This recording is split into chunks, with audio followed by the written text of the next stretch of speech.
네, 이제 분위기가 바뀝니다. 11장부터 22장까지 법정에 서 있는 분위기였다라고 한다면 오늘 23장은 우리의 손을 잡아서 넓은 광장으로 이끌어갑니다. 이 광장에서는 흥겨운 축제가 한창입니다. 23장을 두 부분으로 나눠볼 수 있습니다.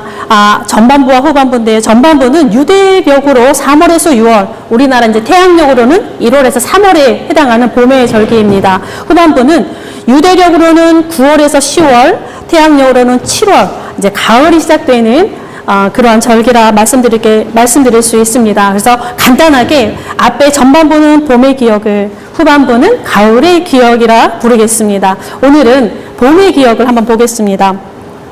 23장 서두를 보면 나의 절기들, 여호와의 절기들이라고 하는 표현이 있습니다. 그러니까 절기에 대한 규례가 정결 규정 안에 포함되어 있다는 점이 매우 독특한데, 지금 거룩이라고 하는 개념과 같이 연결시키고 있다는 점을 기억해 주시기 바랍니다. 그러니까 이 절기가 그렇습니다. 이 절기는 히브리어 단어로 때를 나타내는 그러한 단어입니다. 임명하다, 약혼하다, 모이다, 정하다라고 하는 의미의 동사에서 파생이 되었는데, 어떤 목적을 위해서 정해진 그런 시간을 이야기합니다. 그러니까 22장까지는 어떤 사람의 행위, 이렇게 겉으로 드러나는 그런 행위에 대한 구별이었다라고 한다면, 이제는 시간의 구별입니다. 그러니까 거룩의 양날개가 있다면, 하나는 우리가 이제 육체적 어떤 행위들이 되겠고, 또 하나는 시간이 되는 것 같습니다. 공통적인 것은 하나님께서 구별하셨기에 사람의 행위가 거룩해지는 것처럼, 시간 역시 하나님이 구별하셨기에 거룩한 날이 되어서 우리 곁에 머물게 됩니다. 시간의 구별은 우리가 생각하는 것보다 훨씬 더 심오하고 중요한 의미를 갖습니다. 제가 구약학자 두 사람의 이야기를 소개해 드리겠습니다. 한번 잘 들어보십시오. 폴 라트라고 하는 이제 구약학자입니다. 구약의 시간 개념은 전혀 종말론적이지 않다. 미래는 현재의 연장이며 땅이 있는 동안 실질적으로 영원히를 의미한다. 고대적 시간 이해를 생각할 때에 절기에 대한 고려는 필수다. 절기는 사람들의 삶의 절정일 뿐 아니라 절기와 절기가 아닌 시간들의 리듬은 그들의 삶에 시적절한 리듬을 준다. 하나님에 의해 정해진 절기로서의 절기야말로 그 진정한 의미에서의 시간이다. 절기력은 그 자체로 씨 뿌리고 거두는 과정을 거룩한 시간으로 보는 것이며, 그런 점에서 농부의 신앙 표현과 같다. 절기는 과거 속으로 흘러가 버리지 않는다. 이 사건들은 계속되는 모든 세대에 대하여 실제적이다. 절기에서 이러한 사건들이 되풀이되고 제의로 지켜지면서 후대에는 실제로 그리고 참으로 이 절기가 연관되었던 역사적 상황 속으로 들어가게 된다. 6월절 차림을 하면서 단지 그때를 기억하는 것이 아니라 실질적으로 출애굽을 오늘의 자리에서 참여하는 것이다. 또 국내학자입니다. 김군주의 이야기입니다. 이스라엘을 특징 짓는 핵심 요소가 있다면 바로 역사에 대한 강조라 할 수 있다. 이 역사는 실제 일어나 실증적 자료를 지닌 역사라기보다 과거의 역사 속에 일어난 사건을 오늘을 살아가는 후손들의 삶에도 일어나는 역사로 회상하고 고백하며 현재화시킨 역사다. 이렇게 두 구약학자가 이 절기에 대한 시간을 구별하는 것에 대해서 이야기를 합니다. 그러니까 여호와의 절기라고 하는 것은 오늘 우리의 자리에서 하나님의 시간 속으로 들어가는 일이고, 하나님의 행동을, 그러니까 그 과거에 있던 하나님의 행동을 오늘 우리의 현재에서 우리가 현재화시키는 거룩한 순간이 된다. 이렇게 종합해 볼 수 있겠습니다. 정말 그러한가? 질문하십시오. 23장에 기록된 여호와의 절기 전체적으로는 7개입니다. 7이라고 한 숫자가 이제 완손수를 나타내는데 23장에도 절기는 7개가 포함되어 있습니다. 봄의 절기로서는 6월절, 무교절, 맥추절, 칠칠절 4가지가 있고요. 가을 절기로서는 나팔절, 대속제일, 그리고 마지막 초막절이 되어 있습니다. 그런데 이 여호와의 절기를 이야기하면서 가장 먼저 등장하는 것이 무엇이냐? 안식일입니다. 안식이라는 내용이 가장 먼저 서두에 있고 맨 뒤에도 중간중간에 안식일이라고 하는 단어가 계속 나옵니다. 그러니까 여호와의 절기를 이해하는, 그러니까 전체적인 절기를 이해하는, 그리고 그 전체적인 절기를 규정하는 그런 틀로서 안식일이 자리 잡고 있음을 보여줍니다. 그러니까 하나님의 백성이 지키는 모든 절기라고 하는 것은 안식일이라고 하는 렌즈로 모두 이렇게 볼 수 있어야 된다라는 말입니다. 그러니까 안식일이 이스라엘에게, 믿는 자들에게 어떤 의미가 되는가라고 이해하는 것이 이 7가지의 절기를 이해하는데 매우 중요한 작용을 합니다. 고대 근동에 있는 수많은 이교도들 역시 이스라엘이 규칙적으로 안식일을 지켰던 것처럼 그들에게도 규칙적인 절기가 다 존재했습니다. 모두 다 각 제각계의 종교적인 리듬을 가지고 있는데 대부분의 내용을 보면 신을 달래거나 사람의 유익을 위한 무엇을 목표로 하고 있습니다. 그러나 안식일은 전혀 아닙니다. 결론부터 말하자면 안식일은 사람을 위한 날입니다. 고대 근동 다른 이교도들은 그 종교적인 리듬이 무엇을 위한 날이냐? 신을 달래는 날로서 이제 쉬었는데 이스라엘 백성들이 가지고 있는 이 안식일이라고 하는 것은 바로 사람을 위한 날이라고 하는 것입니다. 그러니까 여호와의 안식일이다라고 선포하였지만 내용을 보면 사람과 피조물을 위한 날입니다. 또 이제 마태 마가에서도 예수님 말씀하셨죠. 안식일이 사람을 위하여 있는 것이요 사람이 안식일을 위하여 있는 것이 아니니, 이렇게 연결되고 있습니다. 안식일을 거론하기 전에 성경은 항상 먼저 엿새 동안 일하라 라고 하는 것을 먼저 항상 이야기를 합니다. 그러니까 성경에서 성실하게 일하는 것도 우리의 거룩한 행위인 것을 전제하고 있다라는 말입니다. 어쨌든 엿새 동안 열심히 일하고 제7일에는 안식합니다. 우리 기독교인들에게는 이 안식일이 주님께서 부활하신 날과 결합되어서 주일, 오늘을 우리가 섬기고 있는데, 우리가 주일이라고 할 때는 주님의 부활하신 날과 더불어서 지금 구약에서 말하고 있는 이 하나님의 안식일, 이 안식을 꼭 기억하시기 바랍니다. 이 2가지가 함께 내포되어 있습니다. 예수 그리스도의 부활은 우리가 너무나 잘 알고 있는 것이니까 이거는 그냥 슬쩍 넘어가고 하나님의 안식에 대해서만 다루겠습니다. 그러니까 하나는 창조 후에, 그러니까 하나님의 안식이라고 하는 것은 하나님의 2가지의 특별한 행동에 기인합니다. 하나는 하나님의 창조 사건입니다. 하나님께서 창조 사역을 하신 이후에 제7일에 하나님이 쉬셨다, 그리고 그날을 거룩하게 하셨다라고 하는 이 창조 사역의 완성에 기인합니다. 다른 하나는 애굽에서 구원하신 그 사건입니다. 그러니까 창조와 구원, 여기 안식일에 내포되어 있는 하나님의 행위입니다. 창조 행위를 그치심을 통해서 쉼을 맞이하시고 애굽의 고난을 그치게 하심으로 인해서 자신들의 백성에게 쉼을 허락하여 주셨습니다. 이 안식일은 이 2가지를 기억하는 리듬입니다. 또한 이 히브리인들에게는 이 8째 날이 새로운 시작을 의미하는데, 또 우리가 주일에 대한 개념을 생각할 때 주일이 8번째 날이거든요. 그러니까 새로운 시작, 7일이 다 끝나고 새롭게 시작하는 8번째 날이 주일이 되는데, 바로 이 안식일과 이 주일의 결합은 또 우리에게 그런 의미에서도 새로운 출발을 시작한다는 의미에서도 중요하게 됩니다. 이 안식일에 대한 중요한 명령이 2가지가 나옵니다. 하나는 아무 일도 하지 마라. 하나는 성회로 모이라. 아무 일도 하지 말라. 성회로 모이라.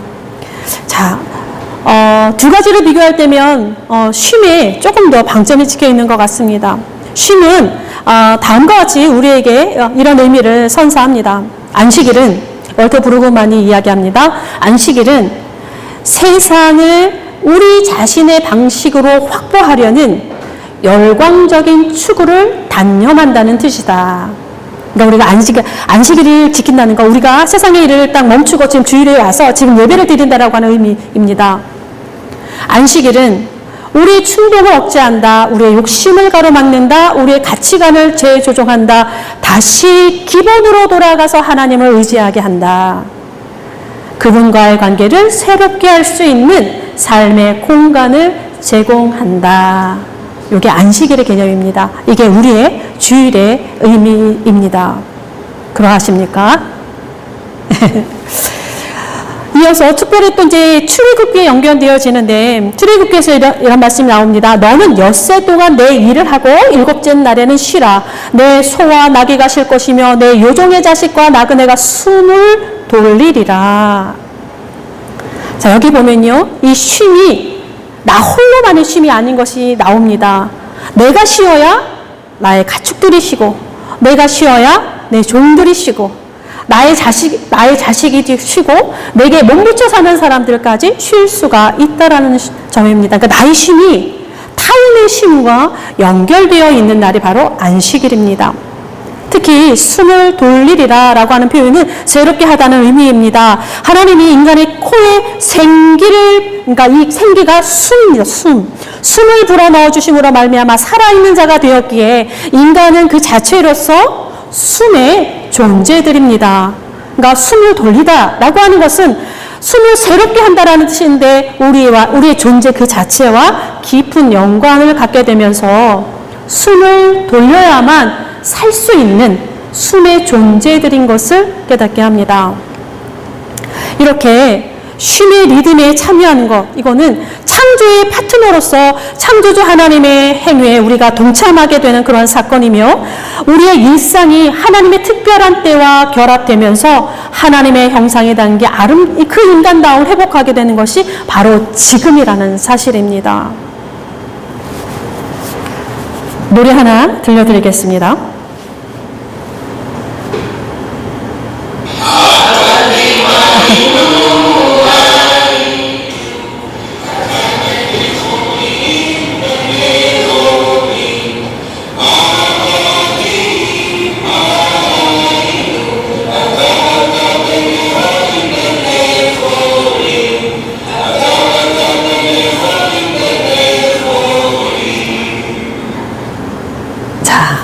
가족이 부르는 노래예요. 이스라엘.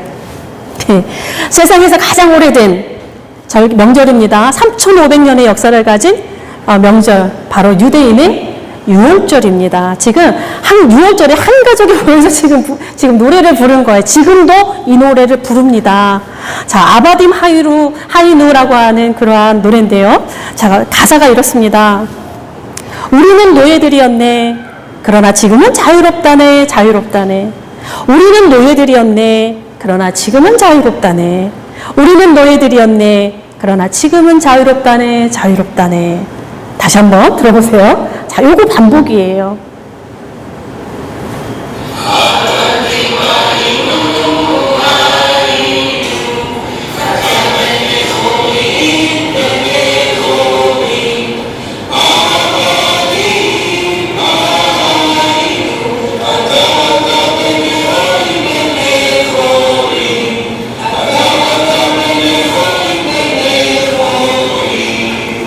네, 아바딤 하이누, 온 가족이 1년에 한 번씩 같이 부르는 노래입니다. 세데르라고 하는 그 6월절 첫날의 저녁 만찬, 이 가족들이 함께하는 것인데요. 이 출애굽 6월절을 기념하는 의식인데, 가족 전체가 둘러 앉아서 이 노래를 부르고 저녁 식사를 하고, 그 다음에 출애굽 이야기를 담긴 하가다라고 하는 책이 있습니다. 그 이야기를 나눕니다. 1년에 한 번씩 꼭 같이 나눕니다.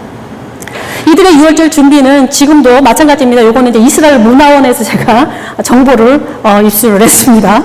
네, 6월절 준비는 지금도 집안과 사업장을 깨끗하게 청소하는 일부터 시작을 합니다. 그러니까 누룩을 제거한다는 의미가 가지고 있습니다. 왜 6월절에는 이 누룩을 제거한다라고 하는 그런 문구가 나오죠. 또 어른들이 이렇게 쫙 청소를 하지 않습니까? 그러면 아이들도 동참을 합니다. 아이들은 뭘 하느냐? 우리 하이리 여준이는 뭘 하느냐? 우리 여준이는 뭘 하느냐? 촛불을 들고 부모님이 청소한 그 집안을 구석구석 검사를 합니다. 그리고 누룩이 섞인, 내가 먹다 남긴 빵 부서기 없는지, 과자 부스러기는 어디 떨어진 건 없는지 아이들도 같이 합니다. 이게 이 사람들의 6월절 만찬을 준비하는 그런 시작입니다. 그러고 나서 아까 그 노래를 불렀죠? 이집트 노예 생활을 그 고통을 상징하는 쓴나물을 지금도 먹습니다. 그 누룩 없는 맛없는 빵, 마짜라고 하는 빵인데요. 예, 맛없는 빵을 먹습니다. 그러니까 포도주, 그 다음에 유월절 양을 상징하는 정강이뼈, 삶은 계란, 그 다음에 고센 땅에서 그 흑벽돌을 만들었던 그 작업을 연상시키는 그 하로셋이라고 하는 소스를 준비하면서 먹는데요. 그 소스 색깔이 뭐냐면 진흙 같아요. 거기다 찍어 먹는 거예요. 예, 맛은 소스니까 그래도 괜찮겠죠. 이 식사는 보통 아버지가 인도를 합니다. 과거의 민족적인 고난과 슬픔을 기억하면서 지금 현재 오늘의 축복을 감사하고, 그리고 미래적인 하나님과 함께할 그 미래적인 소망을 기원하는 그러한 의식을 지금도 1년에 한 번씩 하고 있습니다. 유월절 식사의 하이라이트는 출애굽 사건을 재현하는 거죠. 이거는 누구와 함께 하냐? 부모와 자녀가 함께 합니다. 아이들의 질문에 아버지가, 부모가 대답하는 형식을 따릅니다. 그러니까 출애굽기에 나오는 이렇게 질문하고 이렇게 대답하라 하는 그런 구절들이 나옵니다. 신명기에도. 그러니까 출애굽기에 3번 있고 신명기에 1번 있는데 그걸 그대로 합니다. 그러니까 우리말로 지금 이야기한다면 이렇습니다. 이제 우리 자녀들이 아버지에게 그날 유월절 만찬, 아까 이제 그 찬양을 부른 다음에 얘기하는 겁니다. 왜 이 밤에 우리는 이 맛자를 먹습니까? 그러니까 무교병, 맛없는 빵을 먹습니까? 왜 우리는 이 밤에 쓴 나물을 먹어야 됩니까? 왜 우리는 이 밤에 지금 파슬리를 먹는가 봐요? 파슬리를 소금물에 2번 찍어 먹으며 왜 쓴 나물을 하루셋, 그 진흙 소스에 찍어 먹습니까? 왜 우리는 유월절 음식을 뒤로 비스듬히 기대어 먹습니까? 근데 여기 출애굽 이야기와 같이 진행이 됩니다. 이 질문에 부모는 대답하면서 이스라엘 백성이 그 옛날 출애굽했던 그 경험들을 이렇게 나누는 것입니다. 그리고 그 이야기를 오늘 자신들의 식탁으로 가져오고 자신들의 삶의 일상으로 가져와서 늘 새로운 출애굽을 경험할 수 있게 하는 그러한 시간이 됩니다. 이게 여호와의 절기를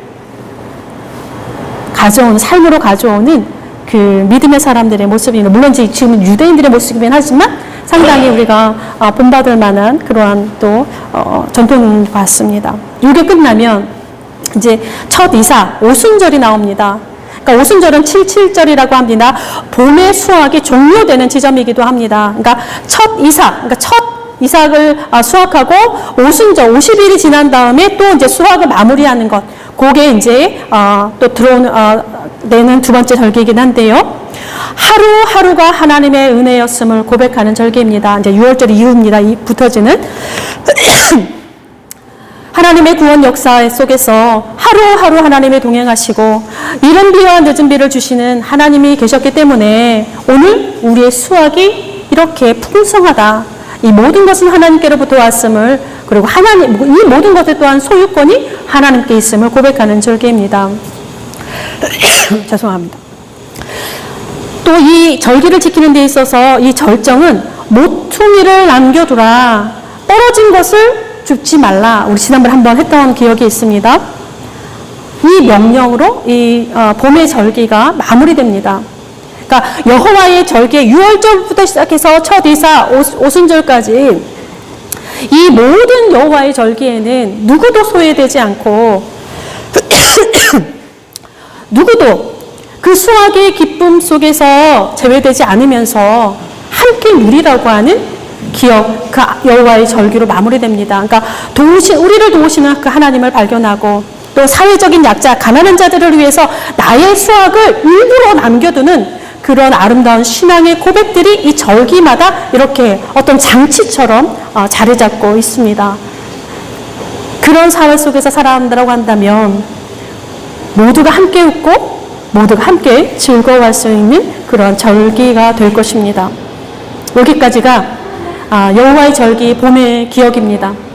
하나님은 여호와의 절기를 나의 절기다 말씀하고 있습니다. 모두가 하나님의 것이라고 하는데 이 절기에 모두 이렇게 절기를 기억하고 절기의 내용들을 기억하고 하면서 이 절기에는 뭐를 해야 되느냐? 바로 성회로 모이고 함께 쉬라. 예배와 쉼이 결합되어 있습니다.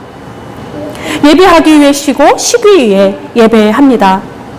예배와 쉼은 동전의 양면처럼 존재하는데 우리의 삶의 중심에 자리 잡고 있습니다. 그러니까 예배와 쉼으로 인한 리듬과 이 리듬이 담긴 이 여호와의 기억, 하나님과 함께 있던 그 기억이 우리의 일상과 어우러질 때 이 창조에 대한 믿음과 구원의 기억이 우리의 일상을 이렇게 견인하는 그런 리듬이 될 때 우리의 영혼은 숨을 돌리며 매일매일 새롭게 거룩한 삶을 시작할 수가 있다 말씀드릴 수 있습니다.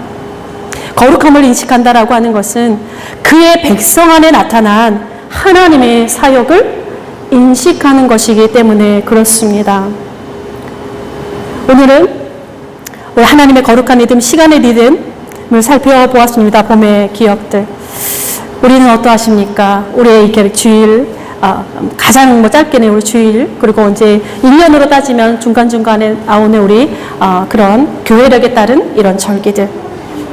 그것이 하나님과의 관계와 하나님과 함께 있던 시간들을 다시 오늘 우리의 삶의 자리에서 우리를 새롭게 하고 있는지 잘 되돌아보시면서 또 오늘도 이 거룩한 리듬에 참여하신 여러분들을 축복하고 또 한 주간도 그 리듬이 여러분들의 삶을 잘 이끌어 가시기를 바랍니다. 기도하겠습니다. 혼돈과 공허와 흑암 위에 말씀이 빛이 되어 찾아드니 온 세계가 정렬하였습니다. 낮과 밤을 부르시니 우리는 하나님의 시간 속으로 들어갑니다. 하나님의 리듬과 어우러지는 삶이 춤이 되게 하시고 하나님의 리듬 속에 깃든 하나님의 구원 역사가 오늘 우리의 삶의 자리에서 다시 살아나게 하옵소서. 오늘의 하나님의 백성들이 예배와 쉼을 누릴 수 있기를 바랍니다. 거친 숨을 돌릴 수 있도록 퍽퍽한 삶을 새롭게 살아낼 수 있도록 주님 도와주옵소서. 특별히 우크라이나 가자 지구가 다시 희망의 땅이 될 수 있도록 도와주시고 망가지고 파열되는 자연을 다시 아낄 수 있도록 도와주시며 오늘도 가려지고 숨겨져서 홀로 고통받는 이웃이 없게 하옵소서. 우리가 우리의 시간에 우리의 자리에서 무엇을 할 수 있을까 고민하며 작은 것 하나씩 옳은 선택을 할 수 있도록 도와주옵소서. 오늘도 쉼과 예배로 우리를 초대하시는, 그래서 오늘도 우리를 새롭게 하여 주시는 예수 그리스도의 이름으로 기도드립니다. 아멘.